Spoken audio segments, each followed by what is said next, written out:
আসসালামু আলাইকুম রহমতুল্লাহ। সকলকে তুলসীমালা ফেসবুক পেজ থেকে স্বাগত জানাচ্ছি।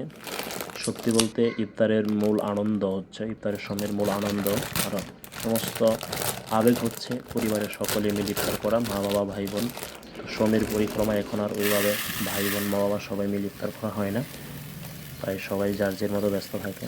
আমি যেহেতু দূরে আছি, আমার বোন থাকে এক জায়গায়, তো এরকম আর ইফতার করা হয় না, আনন্দটা করতে পারি না। তবে আমার আরেকটা পরিবার তুলসীমালা চাল, যেটা আমার অনলাইনে আমি সারা বাংলাদেশে ইনশাল্লাহ পৌঁছিয়ে দিচ্ছি। তো কৃষকের হাতের খাঁটি তুলসীমালা চাল, এই হচ্ছে আমাদের খাঁটি তুলসীমালা চাল। তো আমরা মেসে যেহেতু চারজন একসাথে থাকি, তো প্রথম ইফতারিতে আমার তুলসীমালার চাল দিয়ে ইফতার করছিলাম, কিছু বিরিয়ানি রান্না করছিলাম আলহামদুলিল্লাহ। তো এটা 3 তলায় রান্না করা হচ্ছিল, নিচের 2 তলা উপরের ছাদে।